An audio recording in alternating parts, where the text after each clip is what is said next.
है। मैं हूं प्रियंका। सबसे पहले बात करेंगे हेडलाइंस की। दिल्ली से सबसे पहले बड़ी खबर आ रही है। मदन कौशिक ने दुष्यंत गौतम और बीएल संतोष से की है मुलाकात।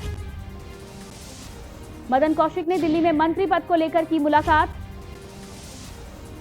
उत्तराखंड में नामों के मंथन को लेकर की गई ये मुलाकात। 11 मंत्री एक साथ लेंगे शपथ। दिल्ली से बड़ी खबर आपको बता रहे हैं, जहां पर दिल्ली में मंत्री पद को लेकर मुलाकात की गई है। मदन कौशिक ने दुष्यंत गौतम और बीएल संतोष से मुलाकात की है। मदन कौशिक ने दिल्ली में मंत्री पद को लेकर ये मुलाकात की है। उत्तराखंड में मंत्रियों के नामों के मंथन को लेकर ये बैठक की गई है। 11 मंत्री एक साथ शपथ लेंगे। उत्तराखंड सरकार की गठन के बाद राज्य में नए मंत्रिमंडल का विस्तार होना है और ऐसे में कौन से विधायक को क्या पद दिया जाएगा, इस पर फैसला लिया जाना है और उसी को लेकर यह बैठक की गई है।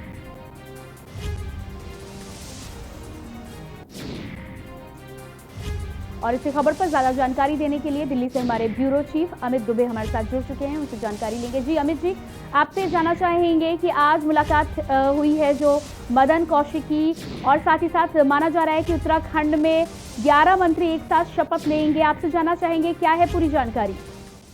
जी बिल्कुल, देखिए लगातार जो है उत्तराखंड को लेकर रणनीति बन रही है, क्योंकि अब मुख्यमंत्री शपथ ले के अर्थ में जो मंत्री थे और जो नए मंत्री सब मिला के जो है वो एक साथ में शपथ लेंगे और इसके लिए तैयारी की जा रही है। उत्तराखंड के कैबिनेट मंत्री मदन कौशिक जो है वो रिसेंटली दिल्ली में है और सुबह उत्तराखंड प्रभारी दुष्यंत गौतम के साथ पहले बड़ी मुलाकात हुई है और उसके बाद फिर केंद्रीय संगठन मंत्री बीएल संतोष, 2 लोगों के साथ उनकी मुलाकात हुई है। और मुलाकात के बाद ये भी कयास लगाए जा रहे हैं कि हो सकता है कि बीजेपी के राष्ट्रीय अध्यक्ष जेपी नड्डा से भी उनकी मुलाकात हो और जाहिर तौर पर यहाँ पे अब रणनीति बनाई जा रही है कि आखिरकार मंत्रिमंडल कैसा होगा, किस तरह से आगे बढ़ाया जाएगा और आगे की रणनीति क्या होगी, क्योंकि अब सीएम चेंज हो चुका है तो इसे लेके तमाम जगहों पर कैबिनेट मंत्री का डिस्कशन जारी है। जी अमित जी, यहाँ पे आपसे ये जानना चाहेंगे कि त्रिवेंद्र सिंह रावत की सरकार में जो मंत्रिमंडल था और अब जब नई सरकार बनी है, तीरथ सिंह रावत ने कमान संभाली है, तो ऐसे में आपको क्या लगता है कि क्या मंत्रिमंडल में बड़ा फेरबदल किया जाएगा? देखिए, मंत्रिमंडल बहुत ज्यादा फेरबदल की गुंजाइश नहीं है। जो पुराने मंत्री थे जाहिर तौर पर वो मंत्री होंगे और उनके साथ में सबसे बड़ी चीज है यहाँ पे कि क्योंकि 2 पद खाली थे और कुछ जो और गुंजाइश थी, अब 1 साल से कम का वक्त बचा है सरकार के लिए, तो जाहिर तौर पे साथ में इन मंत्रियों को भी शपथ दिलाई जाएगी, जिससे कि पार्टी न सिर्फ मंत्रिमंडल के सारे तरफ से पूर्ण हो बल्कि अपनी आगे की मजबूती कर सके। तो तमाम जो विध्वंस खासतौर पर कहा जा सकता है जो लगातार सरकार में उठा पटक रही है, वो इसी बात को लेकर रही है। त्रिवेंद्र सिंह रावत से जो लोग नाराज थे, खासतौर पर मंत्रिमंडल का विस्तार हुआ, सही चीजों को आगे बढ़ाया जा रहा था।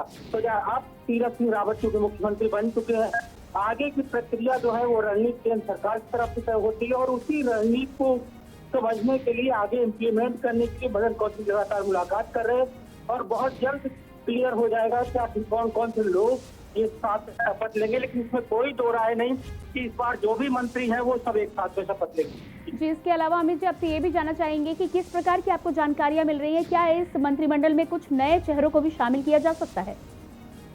जी बिल्कुल, इसमें कोई दो राय नहीं, नए चेहरों को शामिल किया जाएगा। नए चेहरे में खासतौर जब मुख्यमंत्री आ चुके हैं तो ऐसे नए चेहरों को भी यहाँ पे मौका मिलेगा। लेकिन जो निवर्तमान मंत्री हैं खासतौर पे, इनमें से क्या किसी को हटाया जाएगा, ऐसी गुंजाइश यहाँ पे फिलहाल नहीं नजर आती है।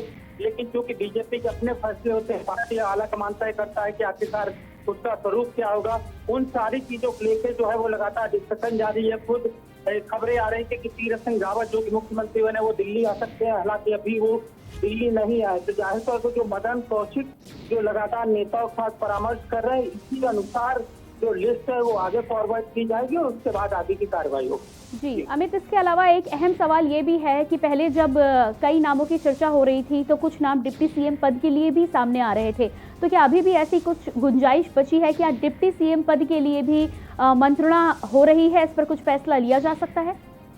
देखिए, डिप्टी सीएम को लेके पहले भी कयास लगाए जा रहे थे कि डिप्टी सीएम का पद हो सकता है, लेकिन फिलहाल पार्टी की तरफ से इस तरह का कोई संकेत नहीं दिया गया है। क्योंकि बैठकों का दौर है और जिस तरह से तीरथ सिंह रावत के नाम पे मोहर लगाएगी, तमाम लोग जो है जिन्हें मुख्यमंत्री पद की रेस में थे वो बाहर हुए, तो इसके बाद जो है अब केंद्रीय नेतृत्व, हर कोई चाहता है कि केंद्रीय नेतृत्व जो जिन नामों पे फैसला लेता है वही प्रदेश में इम्प्लीमेंट होता है।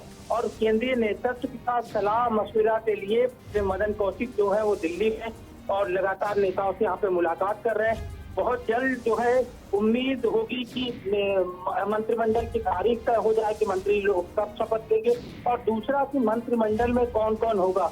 हो सकता है कुछ चेहरे बाहर हो, लेकिन ऐसी उम्मीद नहीं, क्योंकि 2022 में चुनाव है और पहले से ही पार्टी जो डैमेज हुई है, खासकर किस तरह की खासकर कांग्रेस इस तरह का आरोप लगा रही है, इससे भी पार्टी को भरना होगा। तो जाहिर तौर पर ऐसे में पार्टी किसी संकट में नहीं फंसना चाहेगी, कोई विवाद नया नहीं खड़ा करना चाहेगी और आगे किस तरह उत्तराखंड को आगे बढ़ाया जाए, लोगों का कॉन्फिडेंस जीता जाए, इस एंगल पे काम करेगी।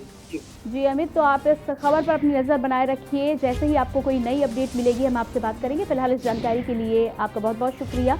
लगातार आपको बड़ी खबर हम दिल्ली से बता रहे हैं, जहां पर आज मदन कौशिक ने दुष्यंत गौतम और बीएस संतोष से मुलाकात की है। जैसा कि हमारे संवाददाता ने बताया कि हो सकता है कि राष्ट्रीय अध्यक्ष जेपी नड्डा के साथ भी उनकी मुलाकात हो। फिलहाल सूत्रों के हवाले से जो खबर मिल रही है उसमें ऐसे समाचार मिल रहे हैं कि 11 मंत्री एक साथ शपथ ले सकते हैं। इसके अलावा कुछ नए चेहरे भी शामिल किए जा सकते हैं मंत्रिमंडल में। अभी कुछ क्षण का इंतजार और है, कुछ समय और इंतजार करना होगा और जैसे ही नए नामों की सूची बाहर आएगी वैसे ही हम आप तक ये जानकारी पहुंचाएंगे कि कैसा होगा उत्तराखंड का नया मंत्रिमंडल। और इसके बाद गोंडा से बड़ी खबर है, महिला की हत्या का पुलिस ने किया